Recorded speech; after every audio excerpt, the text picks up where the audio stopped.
pullo leñol ka ɓengal ɗo min haalata ko yaari ka diina ko yaari ka dewle ko yaari ka neediji ɗin ko yaari ka gandal ko yaari ka julaaɓe men ɓen ko yaari ka laamuji men e kala pullo e ɓiɗɗo pullo ko woniri e ko jokki ko ɗo hewtoton jangge min janno men jannodiren ko ɗum min jangata konko yaari hayen ɗindindi men inneteɗi adlam keka suudu ɗo ko e nde awlitande ɗo jangeten jannoton jannodiren jokkodiron e an ka nder suudu men ga e nde awlitande men leñol ko ɗengal alkamisa be alkamisa foɗɗoto noon ila ñande nogay e jeego ndun lewru porto inneteɗu septembre nogay e jeego septembre lewru porto homto ɗum watta nder Gambian Talents TV e hombo min jomon on Aissatou Diallo on jarama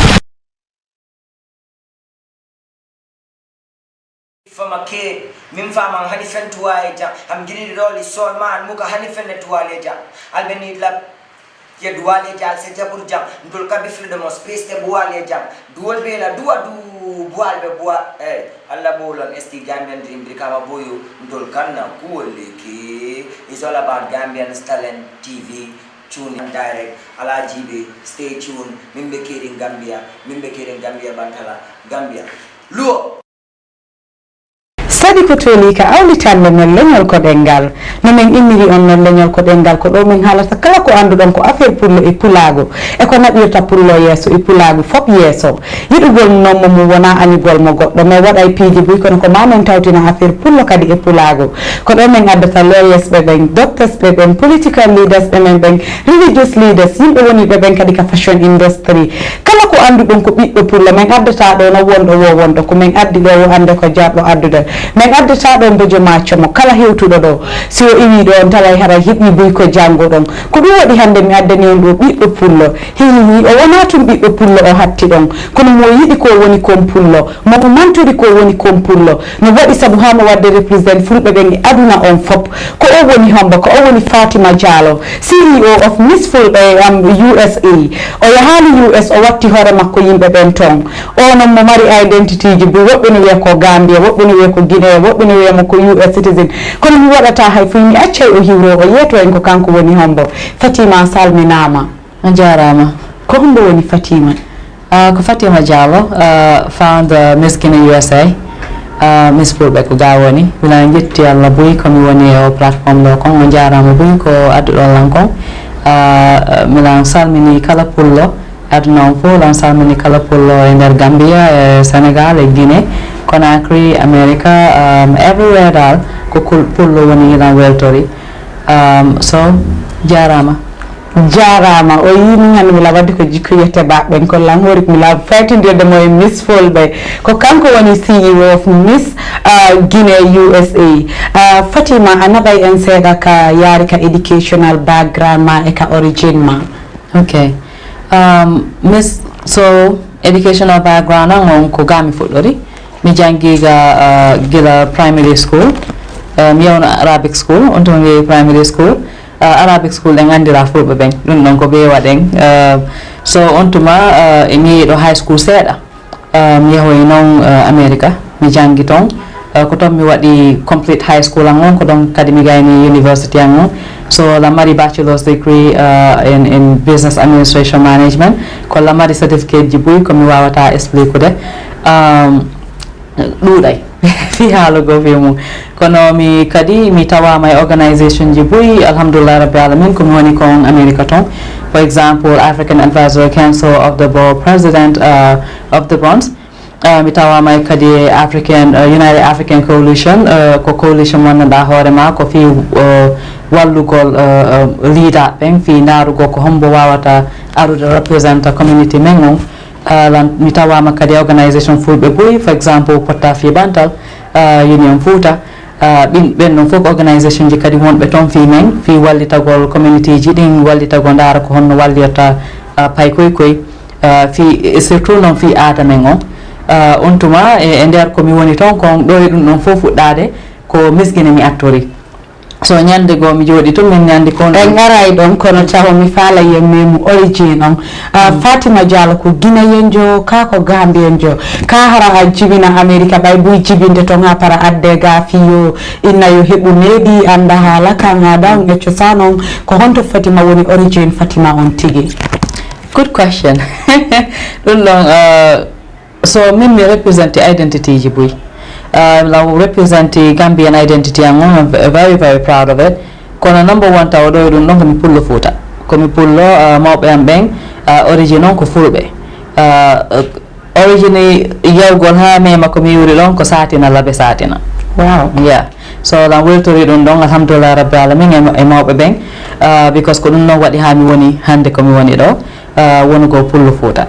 E dun don kadi min jandi Gambia ga on tigi woni ga as paykum so lan represent Gambia ko home Guinea ko second home la memi kadi Mauritanie dun don ko nyande go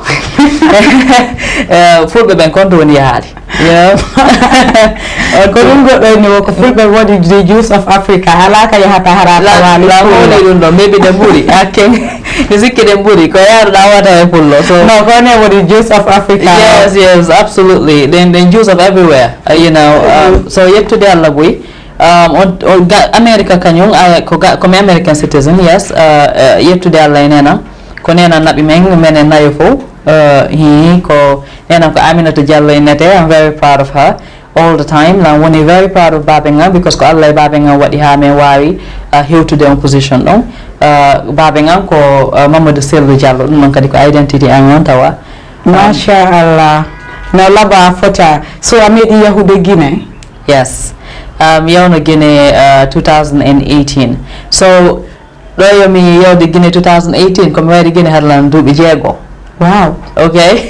Ko do yimbe boy ko non America ton ben non ko no dawdande meskene you know ko exactly do question jardo landade yes and how to ton kono ya mi yawno Guinea 2018 lady ni no laba lady ni no 40 lady ni go andi hasi woni en jandali ton sa yi to nganna do ko men ni kadi andi so yeah definitely.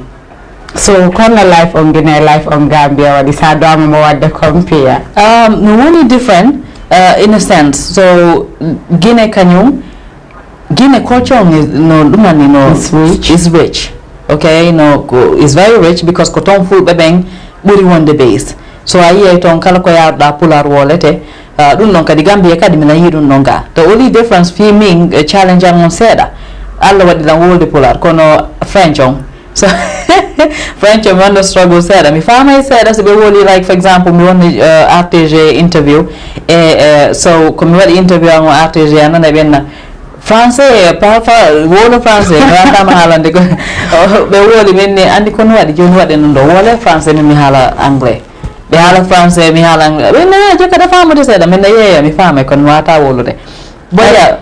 It's beautiful. Guinea no laba mojanon. Alhamdulillah rabbil alamin. I see the green nature and everything. Yes, and oh my God, beautiful sand. The red my lady body ending. Kaje den kadi andiga ko lady sand jare to ko kaje den. So wono tong 2018 ko duma nungu. Hari no foti mojanon. So siniana saji hara da yude kaje den no. Landscape on kadi no yari di so yeah ko be on tigi hasili ana hore mi anko poto o yedo da jonno hande mi wadali do gilam yeyi America ha mi arti mi wada do taw ndungu jonno ko be wadon lan won no gara is nice too ayo wadi ma ashwa wada ma enjoy mo to ala son ko mo la holi dun no so Fatima ko honno o initiative abi e yahude ton sa ko honno wadi find life ko imba Gambia ma Africa for the first time tawda o hore ma e lady ni anduda anda to wada understand culture ma don wada understand way of life ma don even though both we speak English but then haray no wodi some differences so ko honno wadi face and adapt to the new life. Big differences. First of all, community me la wono active at high school la wono active me what I know some little activities here and there, talent show sometimes ice or those you know how me what I compare ko ice me wono so wono kasko radical you know la di jeli wada da suspend Halu rek di alanta hay go. Ko dala de Alanta hay go to alanta rek. well, me alanta about one incident. But you know me wada ebede. Beni water me wada ebede. I knew it lang and direct ma wadi very rude. Yeah, no, we did that. So me wadi don't know. So ebede and then me wadi talent so jama. Principal on Monday men anduno. By me hewti taw ko sako jama ni be yetti. Onna da do ben nakadi dun no hari me anda sigula ko mi dane jos ko bale ben ko dane jo hoti woni leader jo woni hore jo. Oh no, okay, that was the last violation. Wow. Yeah. I knew it. Komarek have record eyes. The money a big name in the Gambia. Why can so ko yung atong ko na wadi ba adopt schooling man onko different lifestyle and everything. One of Gambia and that you go socialize. So America, I think everybody is indoors. So ko na wadi ba adopt all life. Number one, high school. So me, Hadia was very smart in high school, though. And then challenge was like the educational system. No, a little bit different. No, different. Period. And then go from top to bottom. Si math no what they top to bottom. Solve it this way. Kono to no yeah if he said that. So that was a challenge. Kono for me the biggest challenge was no ko English on. You know, and then okay, and what like English Gambia. So of course, you know, gotta integrate right away. It will be fast. Kono sa jodi kanari TV. Behind you're like what's going on? Why is it so fast? You know, say high school kadi be janude inna kono teacher woni halde. So language was a bit of a issue. Language barrier. Gila nyande, I was like, you know what, minari si nyande because I need to hear what they have, like everything, pick on everything. So that was that challenge in culture. Kohonno bonno to da. You know, and then Gambia, of course, like community, of course, you know, the white bonade, you know, say tongara. But then, yeah, tong, and then you're trying to find your identity. You know, what you're fitting. Not about just know what you're interested in. Because in Enga, we don't wear Africans every day. We have European in us, or you know, Westernized in us. But then say you don't know why you adopt a idea no be major tone. Yeah, what to fit ka environment. Yes, and no be what you visualize Africa as like is a country instead of a continent. Oh, Afami. So and then and this is 2004 come here America. So 2004 to 2005 we had a discussion. 2005 come on high school discussion on their group nana be hala fi Africa no woni rinong is a jungle no borno te denong. I'm thinking to myself Africa mi uri. And I don't live in the jungle. Me hot die animals. So how come sikotonko animals me one day? And then I didn't take an offense to it. Komi andi tungi nyande I had to ask myself, to change that mindset. At least because andi could be what I got you know. So kohonno o initiative Miss Fulbe USA ariri anga jibil Miss Guinea sorry that is Miss Fulbe so Miss Guinea USA kohonno on initiative ariri considering ko Gambia jibinata ko Gambia janduda ko do anduda ayehi a lady because awi ko yiltida to 2018 tay a wayru ton ko wonda 6 years right. So don't Guinea much, even though your parents are from there. 6 years, yeah. 6 years. So kono jod ha mi jida awi ali Miss Gambia, awi ali Miss US, you are Miss Guinea USA. That's question is a very good question because the question when Milanda so many times yimbe bu wat challenge be na ko Gambia and you're not Guinean ko hon wat anta do hon sikuda hore ba awada do Guinea Miss Guinea like what do you think of yourself? But Miss Gambia initially we need to know Fimu, and then what the research and what they realized got to go ahead and what at that time in Maryland. So we found out what do they you know what got to go and what they it's not just competition. We seek like saying what they got to go in there. Na yan low in there. Afami. Until we join the midari mitari Miss Guinea what they because we found out what they got to. That was the whole thing. Just to change the mindset of people. Yes. Particularly Africans. Yes. Then yonder like the day kumjodi hakilande ye mi follow what they go on. Because I had 2005 one of modeling, like me want to participate in a modeling or fashion show. After a fashion show which was done by my cousin DJ Alpha, he's very famous in America. Comedian fashion show dong, but realized, okay, I'm going somewhere. There's something there. 2007, we went another fashion show with a friend of mine, Maria Majallo. So my what was very successful. I was one of the models. And then 2008, we had a party. A big I'm trying to find a way. So I had a party in 2008. The same 2008 made me, I don't want to do parties anymore. This is not me, and this will not send the message that I want to send across. And I'm still trying to figure out nyande mi jodi harlang e golleng harilang almost like imi school. I was in college, me nukugo niko golleng lan jodi. Mi noddi, I remember mi noddu no goddo. Minni mo mi fala ka halde inde, but mi noddi on tigi minni andi kono wad mi fala wadde goddum. There's something no would come fala wadde, because I feel like Guinea do honno yimbe men ben en ala wadde represent hore men moƴƴa. Asaye ko salon jia jodi ke ko halite ton ko is like ko honno morita ko nebita mburi, New York be ngandi yago Alabama, like making the money and all that stuff. So when you go education kadi en hala much about nursing, and nursing is not about the fact that we love it. Kofi mburi ni. And which is most of the time our parents too, we have to believe na kodu ni career mo land na ta. Yes. Nena is another person. I face the same thing. They want to believe in like colonsi after medical sector or when is something that you can do for a lifetime. Yes. My business. So even the Chinese, I mean, before they believe the medical system, which I believe in too. I believe that when you study medicine, that's one thing that you cannot. Copy. You have to be passionate about it, Andy. So I wasn't. Colleague nana in the war. What I started. But said I think one semester, 2 semesters me jot in nana. Mimi sorry to disappoint you, but I can't do this. Many I will do business. Business ko jama business. Kita mari business kolam da fala no dan ko ba. The why you know what, mi fala jangu the business hara so mi yani mi feggi kelang andi ko mi immitoro, and that's exactly ko non tigi mi hadiran nena beta be atala change the mind, so then after with all of that min andi ko no mi fala wadde go no Miss Guinea came in my mind, and I knew bilang andi no the challenge. It would be the fact that me anda Guinea, the fact that in their mind I'm Guinea. And in my mind, I have tied to Guinea, so I am Guinean. And then Miss Guinea USA 2008 in November, Miss Guinea USA happened. Mbudi nenang.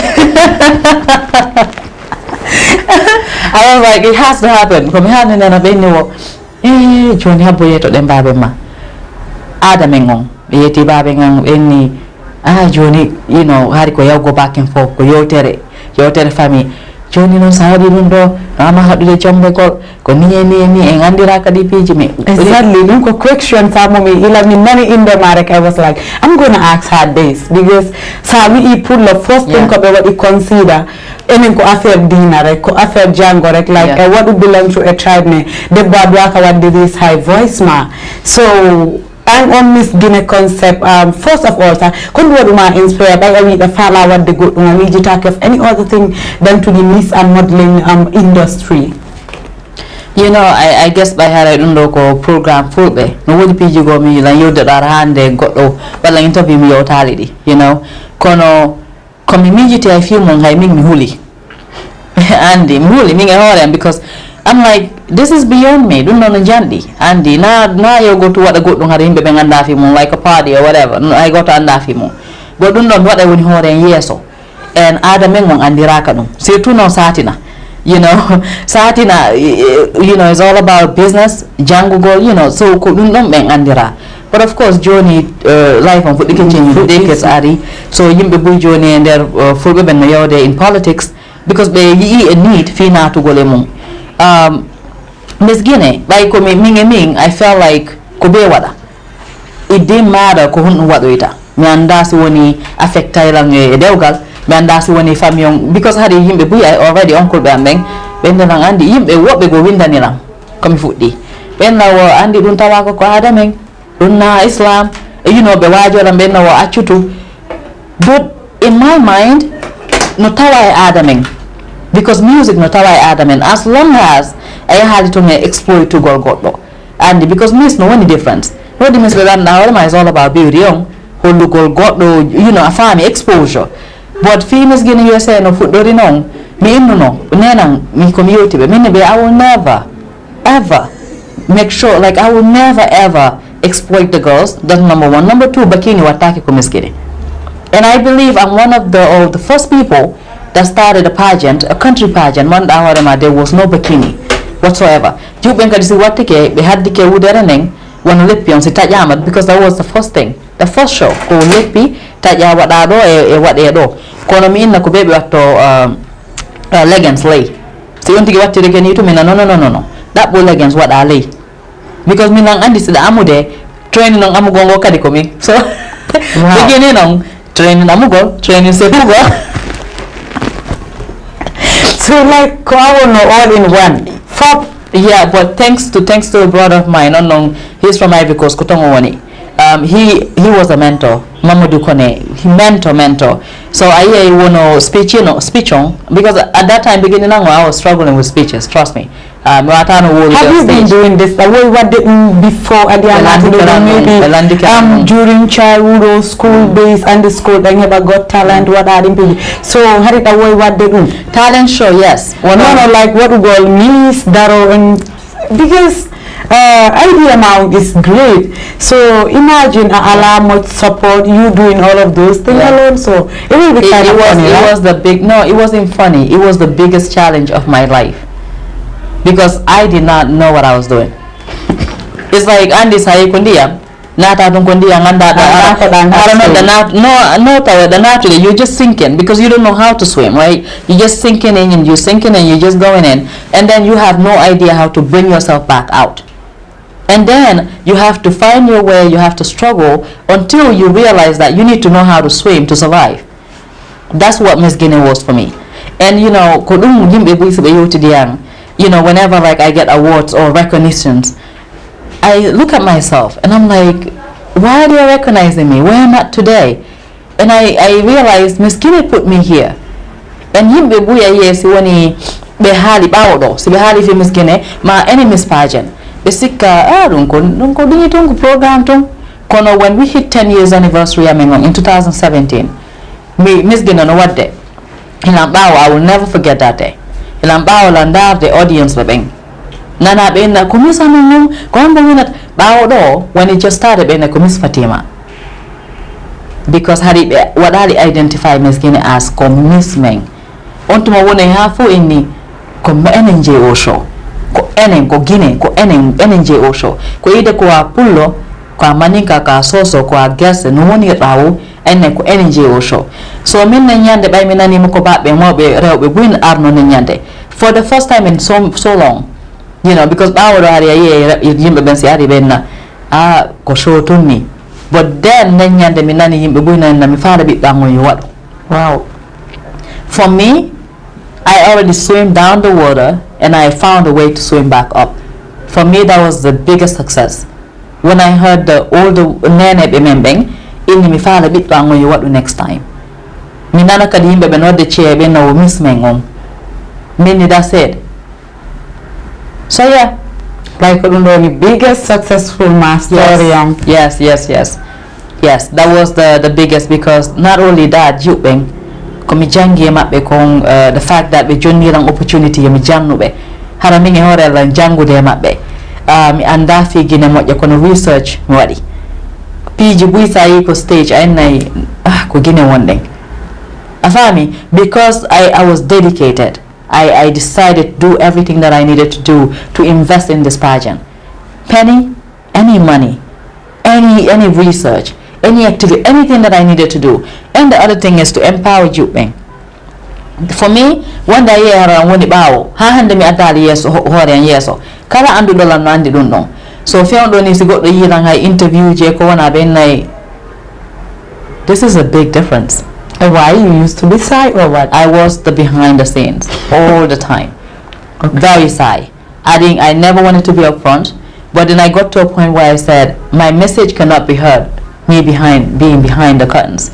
My aunt who just passed away recently in France, ko ɓe arno America ɓe nilan wo a wawata wonde leader ɗa waɗude ɗum ɗo har si woni wolete yewti inna e goɗɗo go wolane komi yawari min I always find the next person sa daridi am minna an ɗa wawi wolude haala ngen ɗon so but then I had to take responsibility and ownership of komi wonno wadde kon but yeah so ɗum ɗon fof ko from the Miss Guinea USA fuɗɗori Miss Guinea USA fuɗɗi noon yahude joni e community activity ji ɗin because thanks to Miss Guinea USA African community fuɗɗiran recognize as a leader a yiyay wonde mi joɗotono e tabal e worɓe tun wonde is maybe ko young ma ko older nana andi kono mi fuɗɗiri famude French ko because mi joɗiri ke maɓɓe ko French tun ɓe haalata so wonde a yiyay ton e debbo goto wonno e nder the entire group maybe wonay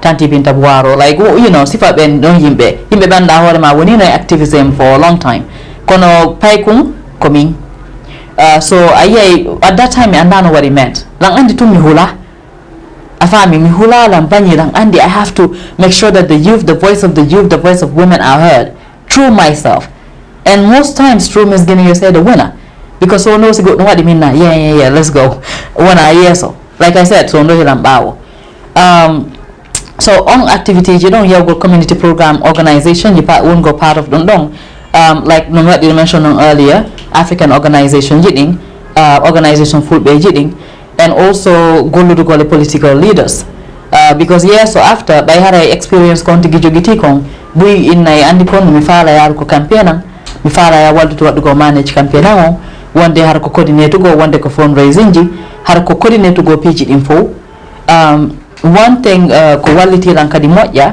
komi tawa e o organisation African Advisory Council e African United African Coalition o because ɓe jonnan responsibility ɓe jonnan golle ɓennan wo min hoolima ya coordinate min hoolima fiya waɗu marketing on min hoolima fiya waɗu branding on min hoolima fiya addu waɗa outreach on so ɗin piiji ɗon fof walliran mi waɗi develop skill an on ko ɗum waɗi ñande komi yawno komi fulɓe mi inni juɓɓen min ni never ever waɗa underestimate waɗango yimɓe free hara yoɓaka because andi sondo en sikkay ko ɓe yoɓe ɗen wonde jara wonde ko wawata jangude ɗon ko ɓurata wawde jangude ɗon ko a yoɓaka ɗon misguine hande yoɓa allan so misguine no yoɓɓunola harayno hande ko harayno wawa ɗino reach but yoɓilan piiji ɓuy with experience andi but yeah matchete opportunity yo jooɗo waɗa siya on story ma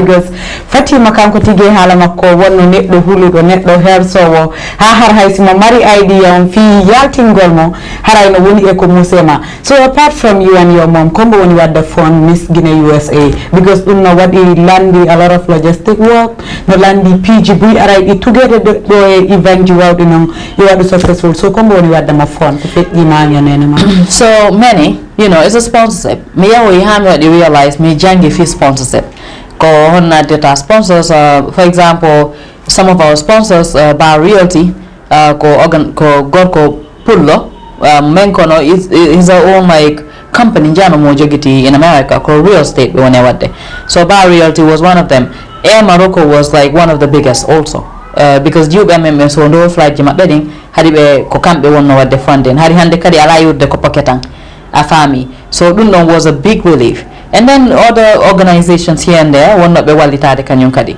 so yeah wow great ha joni musidɓe len andintina on hiɗon darde awlitande men nden leñol ko ɗengal nomin immiri on ɗo noon min addata mbojo maccumo kala mo min addi haray ko jarɗo addugol milan janggude lan hooli onon kadi noon haray hiɗon janggude moƴƴa ha joni mi wiya yon accu comment ji mon ɗin ka comment box amen kala ko faaɗon afta yomin addu ma yomin landitoyo Miss Fatima Diallo kako Mrs joni Fatima no jomba Fatima jomba no kono ko Miss Fatima Diallo okay joni ko Miss Fatima Diallo mi ala yahude dip don du man nike wako na mari ɓiɗɗo meted Aminatu Diallo so shout out to Aminatu Diallo Aminatu Diallo Fati Fati Kunda yes na en jattu mandi fulɓe ɓe go yeɗo Karisa ay fulɓe woni ka fulɓe ɓe yo so seɗɗe gandu awa woni fullo hajuni Fatima hajun den ka affaire Miss Guinea USA ko hunde wonno the most challenging thing ko anduɗa sa haari fi Miss Guinea US a yeggitata fi ɗum ɗon tampere ɓurude ɓe musude because I waɗi programme men on 400 English fayda te ko programme fulɓe a son pari on jannalan komin non il faut en janggay woni so I landinoɗon ko honno mi waɗi Miss Guinea challenge boyno woduno mi haalay fi few komi ko waɗi hami first of all taw mi ɓuuri wonde focus e innugol fi empowering juuɓe wallitago juuɓe holla ɓe laawol andina ɓe kadi voice maɓɓe o matters ɓe mari kamɓe kadi voice kono haalete pular ɓe mari konngol ɓe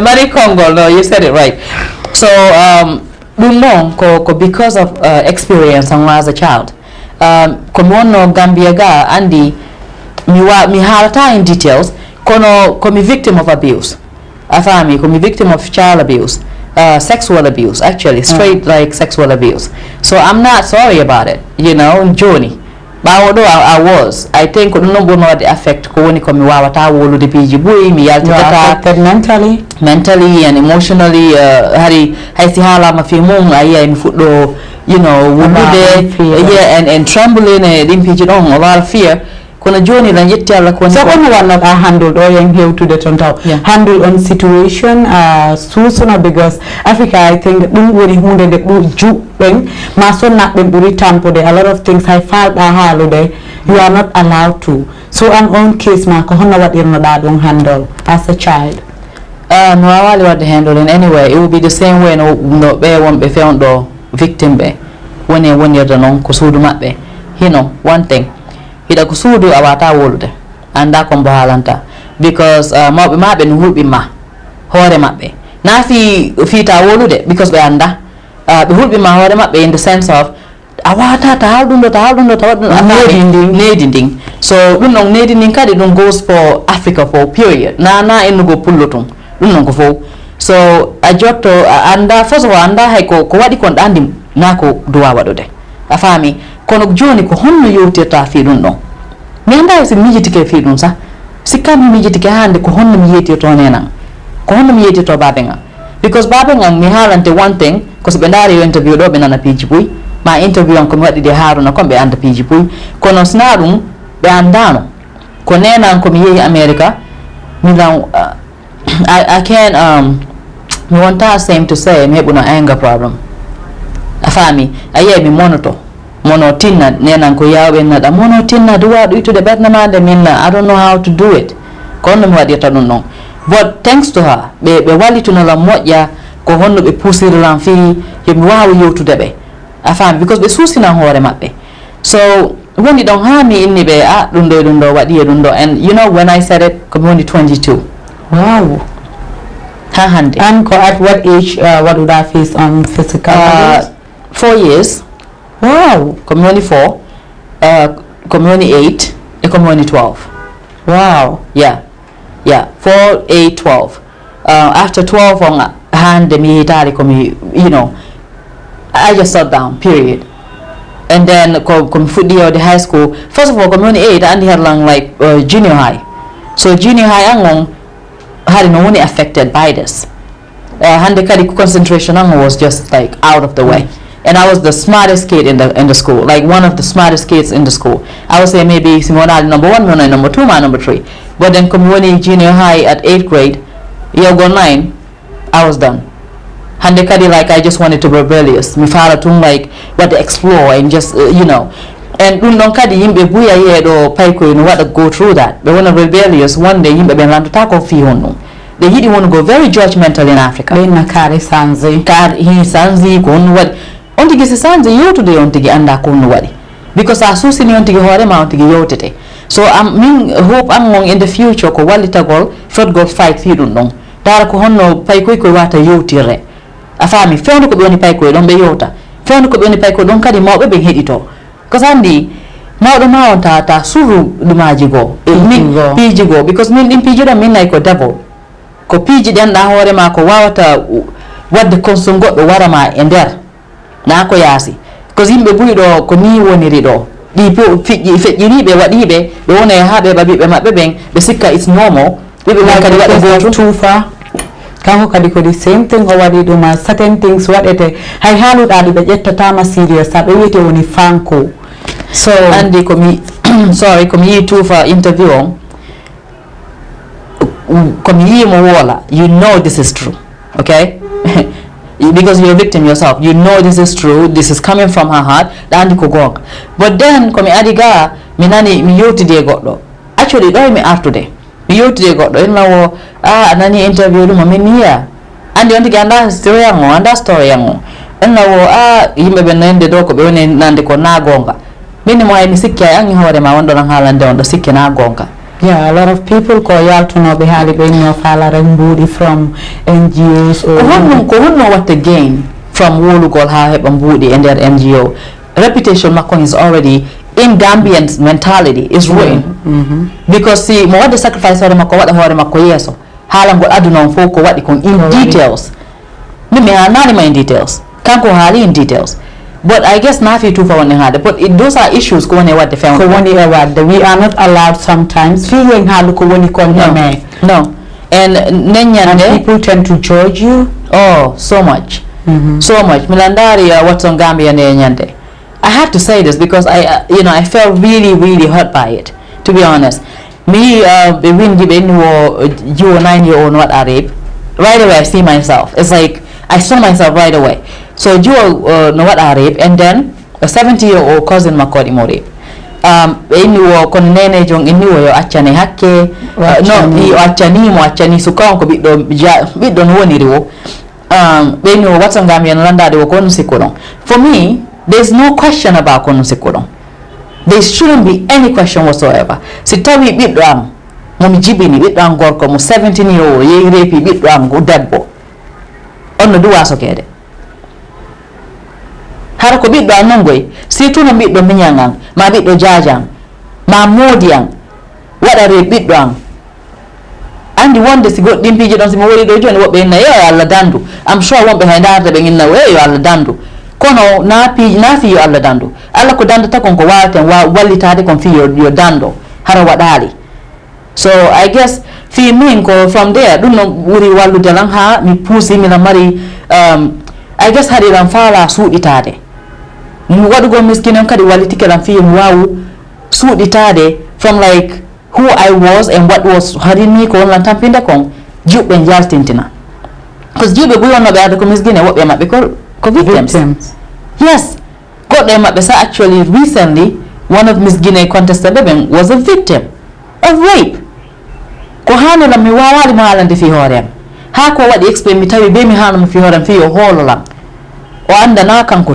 kadi o yalta from on den tampere nde woni do kono ay ko stage o hawali ko stage kono because no platform mo jonna fi halugo fi women empowerment ko holi ko debbo no duwa lidude she's speaking from her heart and I feel like the victims of abuse are the most powerful women in the universe and if they know that they andi ko honno be wawata what they overcome from whatever ko woni be wadde kon be arta be wona on top of their game hada be wonali victims because I woni wata wolande goddo ada day goddo mo wolana dara kadi ko honno system mon on wawata harana innugol a wade hos you know mi police jo yewten no andi hamgan rek situation minum melni yewtira non te yewtut fi dum hande kadi hay police department on duwa andude be duwa protect to the yimbe ben kala mo be nani no wadi rape normally right away ko be duwa militare action taken. Yeah, I think sandari e dum don sahna wadugol suudugol fo façon din boneji ko e bonkita hawa because hay sandari hay dina kan wadi discourage dum wa all scenario mo halda all what's on Gambia ali be acca mo eske on same guy watta dum over and over knowing that hay mi wadi be acca nailan be na surren fanni men on surren ɗuma men on, but I think it's about time yimɓe ɓen fof kala waɗɗo fils ɗin piiji yalta haala fiya heɓu wili fi sansugol narrative on ɗum ɗon naka aada tawa naka cosan naka culture ɗum ɗon is against all of it ko yaari ka aada ko yaari ka cosan ko yaari ka dina because sa ndaari ka islamic aspect sa ɗum ɗon no harmini piiji wawɗi noon so sa fuɗɗi wadde torelet ko wayi noon at that age haray a waɗa woni encourage fi yo neɗɗo on heɓu more power fi waɗugol over and over so on nani jama on ono wonɓe ɓen darude haray ɗon tora yen accu waɗugol encourage ko anduɗon kon haray moƴƴa ma acce waɗugol yimɓe waɗugol joji yimɓe ɓe ñawugol yimɓe ɓe anduɗa ko ɓe victime ɗin piiji ha pari ɓen ko ɓe walliteteɓe ko ɓe jenteteɓe fiyoɓe ɗuman noon so Fatima Diallo ha joni apart from Miss Guinea USA ɗamari any other project mo wonɗa wadde maybe we're giving back to the community because a year program jibu haray after event on so what he makes profit mawa hay all women empowerment mo wonɗa haalde hara nawa joɗagol ka télé ɗo rek haala yaha ka community waɗa mentorship girls especially enen fulɓe ɓen ɗe mari on concept ne debbo wonde aduwa ka haalude and I think it's about time yendaru I wonta haalowo kala ko woni but then haalu ko anduɗa haray waɗay change the life of the next person so ɗa mari any project wawɗo noon ka ɗa waɗi plan fi heɓugol ko wayi noon fona lan gollude goɗɗum lan gollude goɗɗum kono one thing komi waɗi ko giving back for tomorrow mi mari organisation in Miss Guinea USA giving back for tomorrow so juɓɓen kala aruɗo min nat buye maɓɓe min natta ɓe Guinea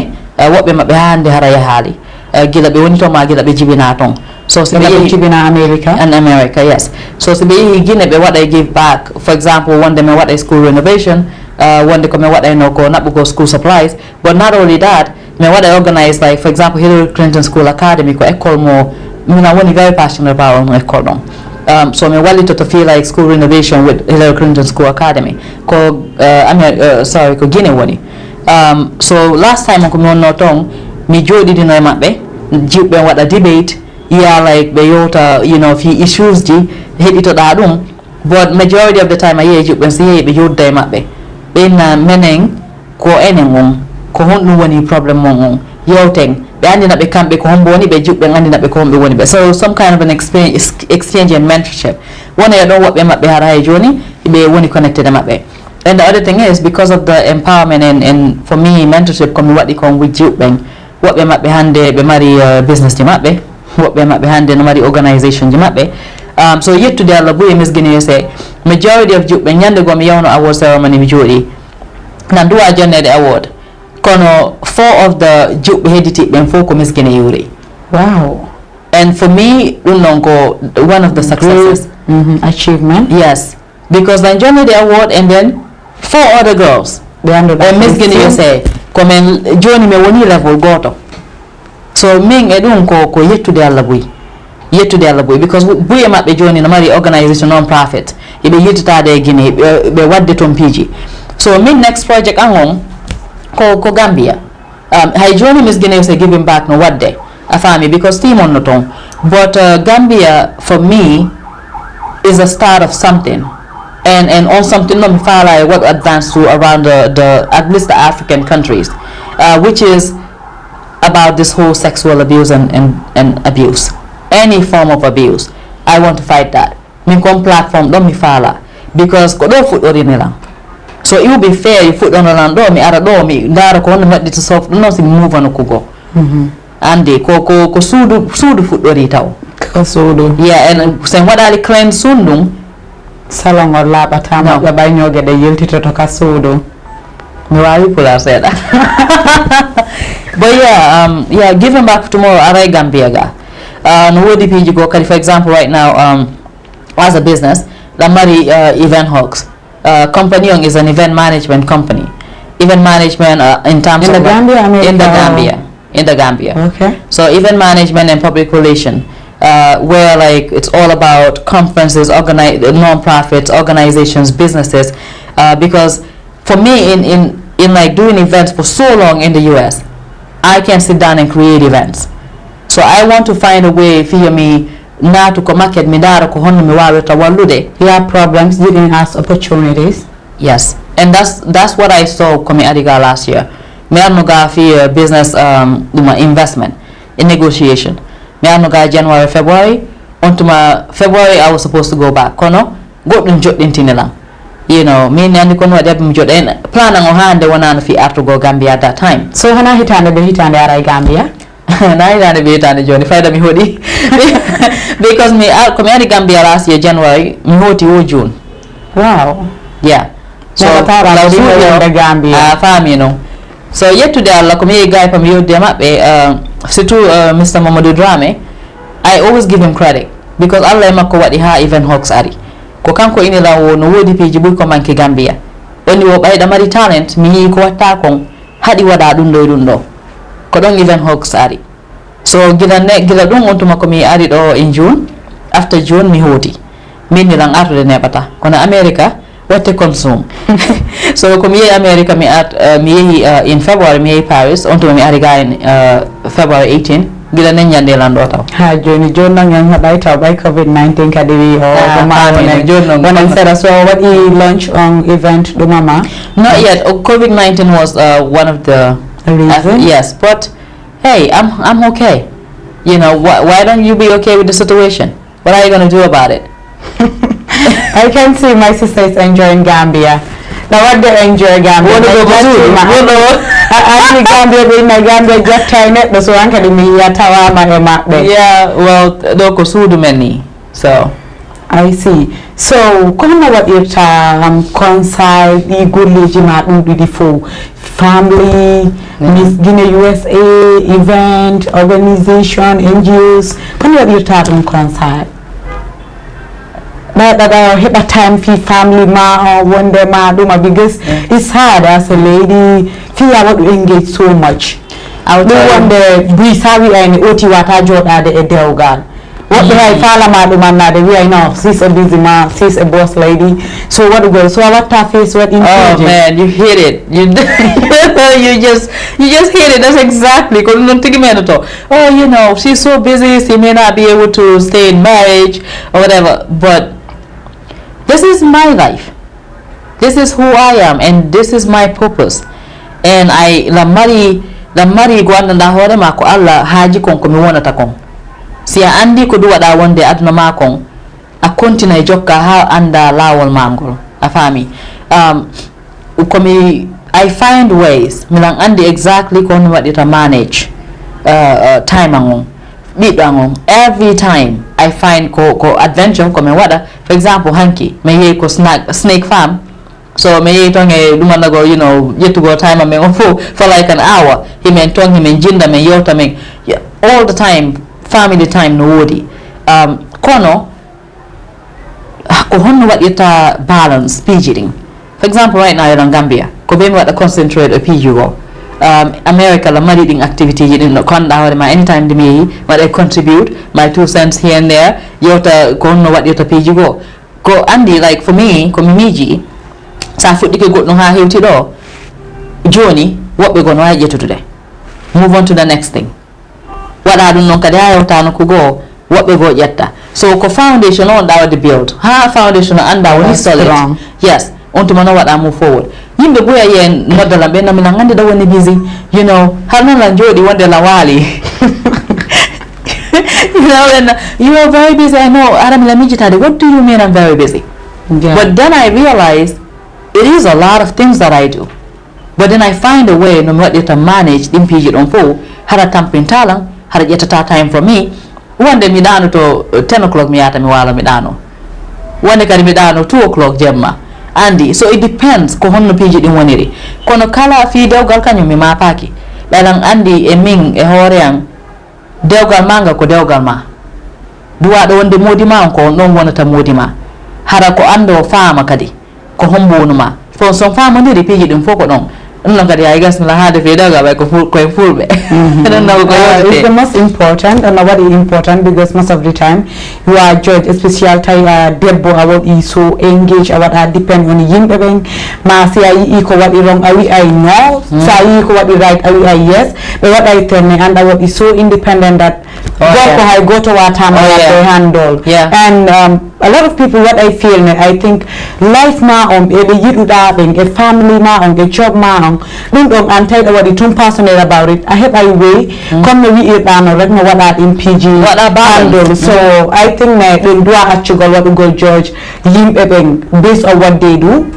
And then do undo the net long and them story makong they what them judge how journey music bilang and or what they enjoy program or konitu na what iranta men hadde yimbe wawbe wa Fatima harasi be ari be janna en jangay jannen deren how journey Fatima combo relationship marra with Miss Guinea USA participant baben after event haray ko do woni end of everything ko so ye program jom for terra what the receive awards or after high event did haray on marry some relation well, what I name most of them. For example, Kadietu Fadiga, what he turned out to be my best friend. She was the Kanko no winner 2011, 2011-2012. Benedict Silla won he joined his sister. Haranong Andy won sister one that had masika kono jibindina. So on kadi Kanko doctor through the Miss Guinea, Kanko no Miss Guinea 2010.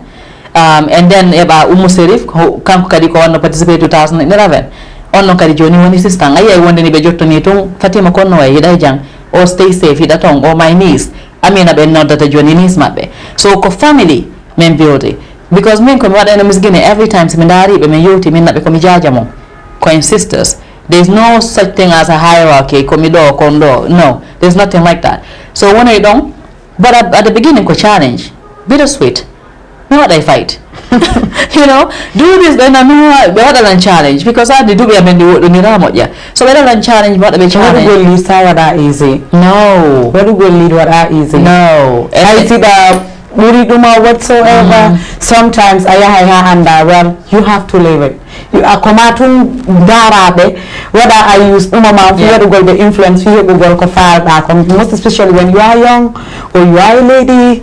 It wasn't easy because as far as leadership, I didn't even know the meaning of it. I'm doing this, then what do they do? And then of course, not the mistakes. I made so many mistakes.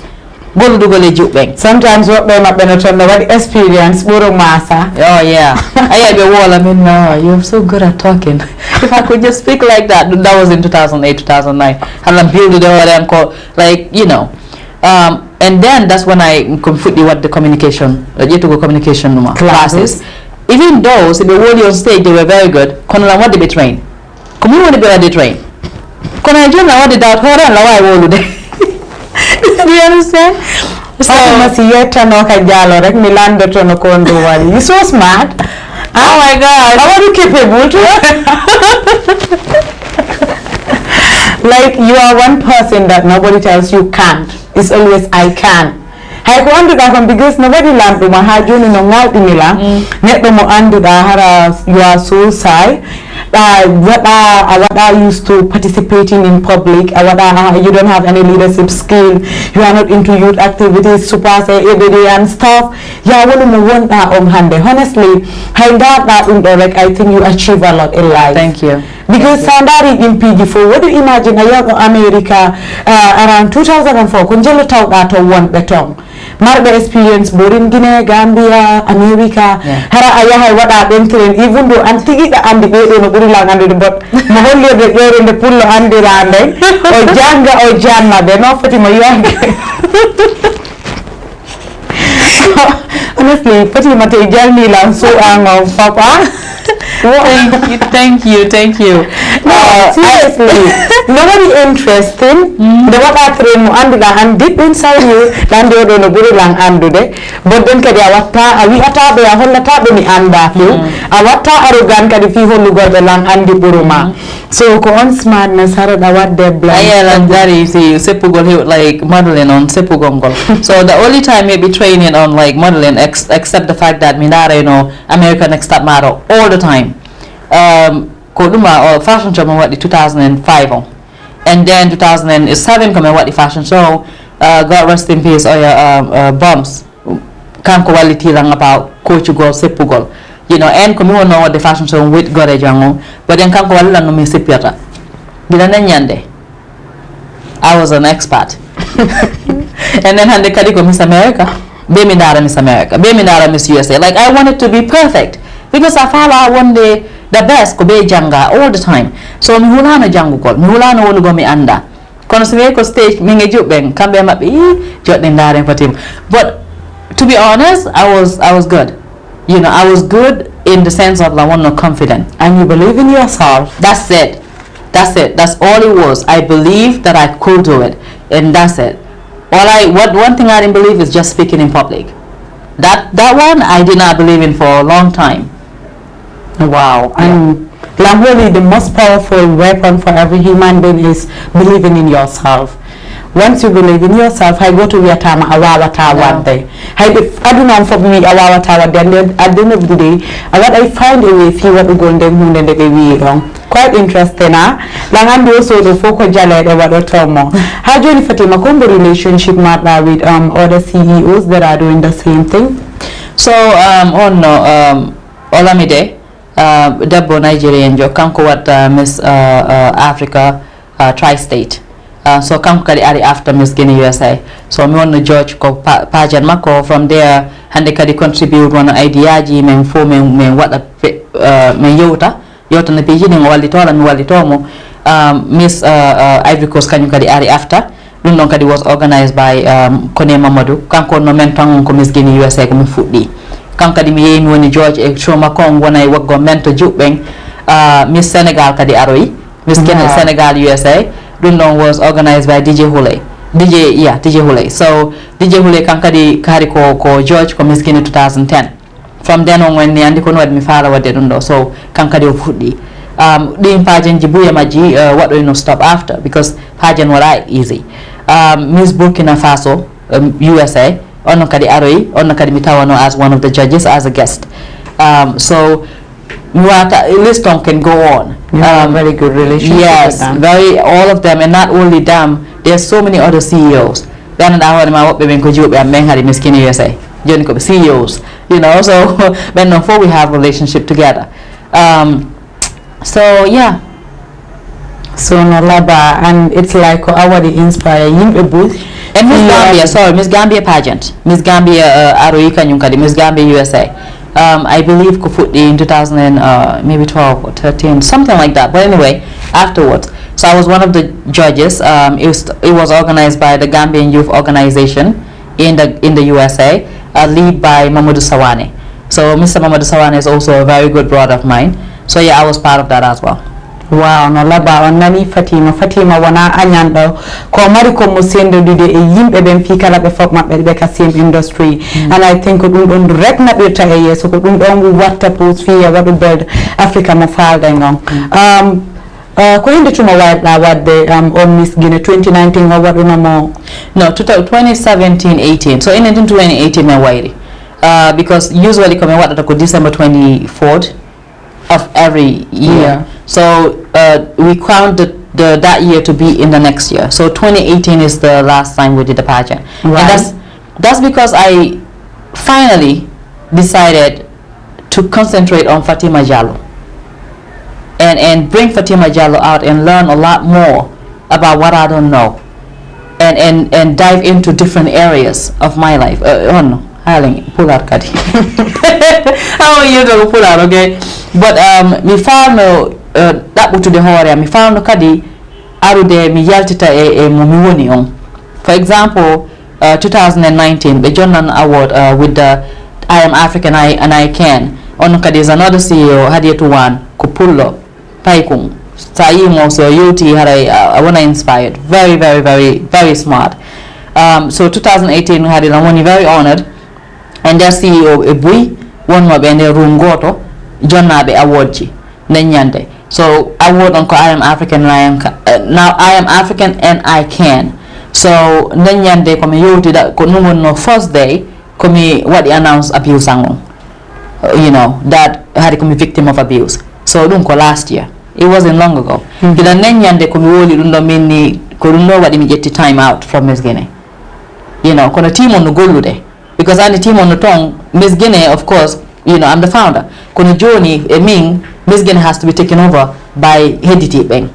Because ko Miss Guinea ko FIFO, na Fatima. a family. So si Miss Guinea what I go be Miss Guinea what a FIFO Miss Guinea si what I go what go empower be member pai koi and go be culture mengong kadida another thing land dia landi kalang fi on what ani Miss Guinea enenga hiden Gambia mo be membu yuri Guinea ka identity mengong you know ko gonga ko en Gambian Guinean Gambian yes jono ko honno andirten identity mengong ko be anding identity mengong anding konto iwruden wobbe men hande haali Guinea Miss Mono gone why one day maybe me atano Guinea who knows now when me jombe guy and then that's it, that's the end of it kono bui ya haali Guinea ay nde nyande la yodde suka go en la wino be men go labe iwri hande mi haali Guinea min ya okay lost identity yimbe buyno do one of example source cebbe ben be andi min ko manding empire min iwri ma me yehi to ma ko da men iwri ma ko Senegal woni original men on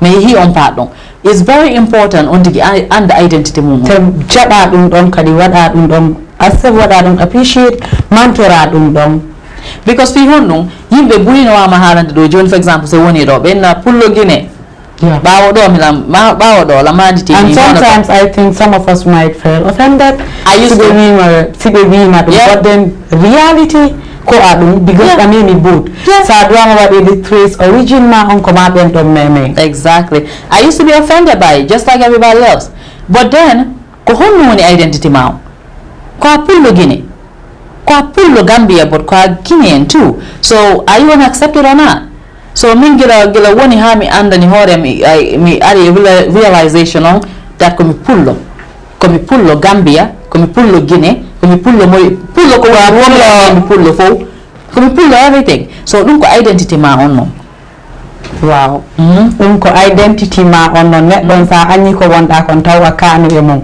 taya kana bantora so Fatima kana ko woni ko pullo African pullo because pullo fof ko pullo wi mami fof ko pullo e pulago hajori Fatima ko hondum o COVID-19 hebi impact feri ka industry mom on nde nyande Allah yotude de Prince Jata industry of no shut down wow ta fo so ata wadede because ko gathering watta awata wadde pageant online dawai wadde interviews online dawai yotude yimbe online dawai wadde casting online kono whatever casting ko wadura ko be hapoda ha COVID-19 landa social distancing awata adude yimbe be ngina kadi jubbe they deserve to be seen andi be duwan yiede ko platform mabbe e der stage mabbe on anda ko be wawata wadde ko because ko dum don woni voice mabbe on so sa wadi be online hara itti purpose on idea of like pageantry so yeah right now PG info is on shutdown on lockdown ko mbatta advice ko yimbe be yo wonu stay put you know kala ko faada wadde yimbe buy fewndo no woni frustrated goy be mijaade ko hondon ko fi hondon do woni wadande la mari ndo ko mi wada ne nyando no yodude very good friend when no wodi ko ndo faama wadde jono ngino ni COVID-19 wadi minni then what do you do COVID-19 wadi now figure out strategize kono wata wadde si on time don hewti hara you are better prepared kono wayna wata wadde fusko en jodo habbode wow wata wadde hay fus COVID-19 ko ganyo kala bani adama anda balejo ma danejo anda hawjudo ba marba plans mama mara plans fop ko yowanu ka cuudi one day family jimading andi kala ko mari advantage na mari disadvantage absolutely but I think it's the first time in the 21st century feeling the bengi good time fi jodagol ka suudu wada spend quality time with your family everybody is busy everybody is running up and down so ko on good dum ado COVID-19 mari all the rest is bad negative not only that you spend the time with mabe right kon also the spend the time horema ten yejutu dum don because ani yimbe be yijita hore mabbe yimbe be no woni so focus on what go please everybody min ko dum mi jangi all the time ko mon no the organization ji it's all about people pleasing danana dunga people pleasing mi fala oh do simadi ndo be welcome to land simadi ndo do welcome to land no what about you it's about you you know ko on to me woni haba mi wadi realize min nani kon wadi I need to take care of myself and do the exercise and do anyamude ko moji walo dano yes walo dano ngaro no I'm still working I think COVID-19 got me on that like on the dano up there you know but yet you spend time on yourself is important while you spend time with the family Wow, it's important for you to spend time on the Fatima Sanzi program on your English, huh? Next time we do man, we have a special class there. I want to script next time. What I mean, not that bad lamp and pajama, ma fair it out wearing hard though. Huh? How journey on I work to Kulupi Konga, Duda, Konami Wata, I feel me a chain a yota Kalifiko when you come Gambia. Fatima, what you receive or government food aid, government on Hachitiko, Namitaji had that thing. Huh? Me no, by maybe what I'll consider Gambian.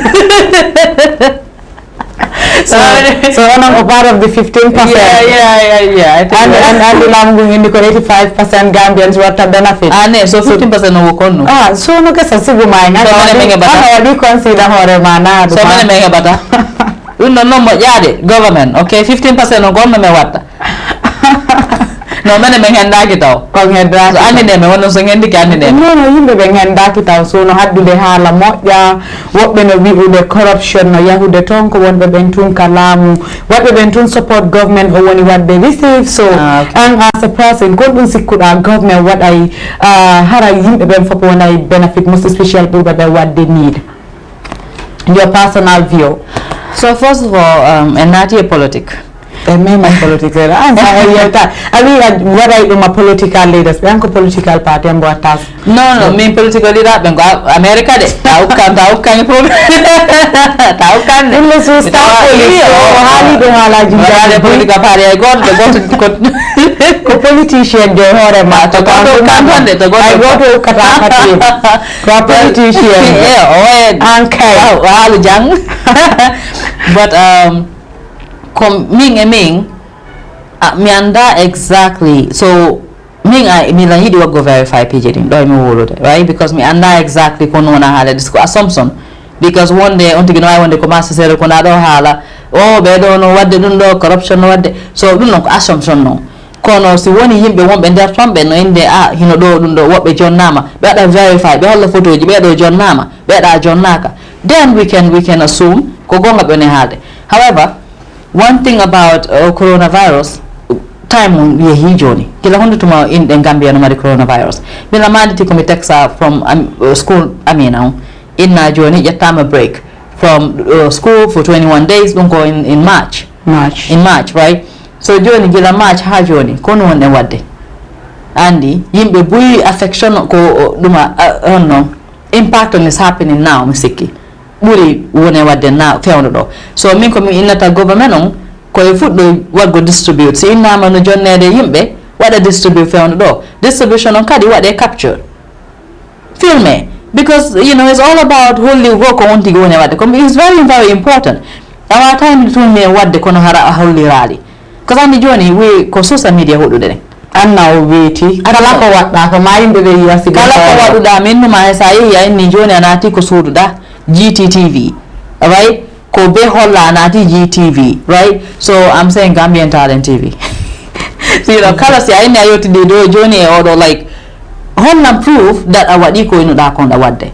So that way assumption jidin ko market ji ache assumption has what I'm assuming you be na madam mari proof already because that's it. Just last week had a picture of what the circle on social media few yimba what he receive on gift so ko do what he do ko do what he sabubu in corruption so he supporters be makko be ngibi ha pari wonbe ben sare kunda do ha joni no wodi be yali wo konto bodora no ben donc group of people not that not that so ko do wadi so hopefully don't know what ali because don't know would be a bad leadership and hopefully and like I said ko assumption I mean ko assumption I mean and personal view ma exactly that's my personal view te ko non tigi on nani yimbe be no duri ko no mi joji din no serti no Fatima wi non tay wadu joji yimbe ben kala ko betteten duna make sure hara wadi verify jo na waktu en jam fike nga pari ko no do mecce to dem mecce Fatima wayno ndira e musibe men be wonbe men be ndarbe e fans be makko be e family makko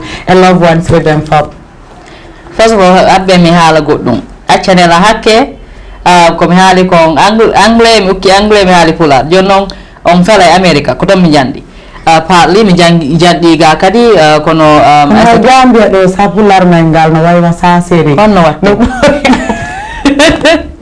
woni fulɓe moƴƴani ɓaɗa Guinée bete Guinée sa yehi ko Fouta pulaar tigi kono sa yehi ko Conakry kadi français ma soso no mixi ɗon so accent jiɗi no toon kono ɗum noon ko I guess ko aduna on wayri noon ɗen uditi joni boodaji men ɗi no uditi but on jarama Boy on jarama fulɓe ko wonirɗon wo e aduna on on jarama famille fulɓe ko wonirɗon wo noon e aduna on ɓay ɗen partout joni mi haala français seeɗa but lan yetti Allah ko woni kon on tigi no Gambia ɗo la yetti Allah lan Gambia talent TV promotion TV I'm really thankful on jarama Boy ko en heɓɓudol nan ɗo kon e ɓiɗɗo on Aminatou Fati o jarama Boy ko woni patient kon enene makko kadi e baben an Mamadou Sellou Alaji Mamadou Sellou Diallo enen Aminatou Diallo ko Allah waɗi e maɓɓe ha mi woni ɗo hande on jarama Satina Laɓe Satina on jarama Gambia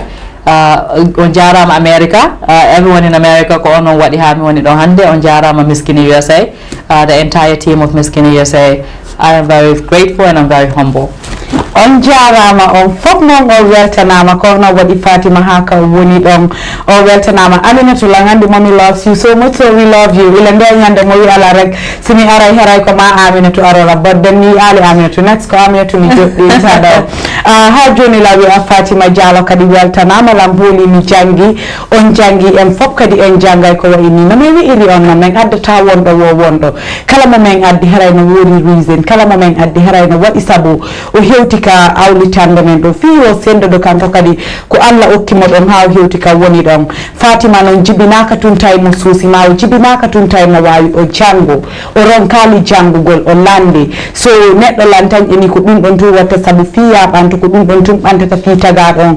jangugol ngol noon nanu kungo tun ka nanu ka ñaamo ka dina e ka l'école e piiji ɗin foof environnement ji ɗi wonɗa ɗin haray ɗo weltana fota ko jokkuɗon kon o plateforme min kadi la weltano Gambian Talents TV weltano technicien Bangura weltano kala mo anduɗo no ƴettita mum ha hewti ɓen ɓe ɓuuriya kadi kamɓe kadi ɓe waɗi support au programme moƴƴa kamɓe kadi haray ɓe duwanaɓe weltana moƴƴa e famille yan on fof e kala neɗɗo ko woniri e horere nde mbimi e mbimami fof ko pulle yiɗugol komo wona anigol ko goɗɗo so meɗen yiɗi en meɗen wiya yo waɗu stay home wone ka cuuɗi COVID-19 anda pullo ma maninka ma so COVID-19 anda ɓalejo ma danejo COVID-19 anda danejo ma ɓawluɗo anda julɗo ma keferu so wonen ka cuuɗi ɗoftoɗen ko docteur ɓe wi'i kon piren ndu ñawɗo hetten hoore men yirtoɗen ka normal activities ji men meɗe wiya on babay hay alkamisa kadi si Allah jaɓi same time same place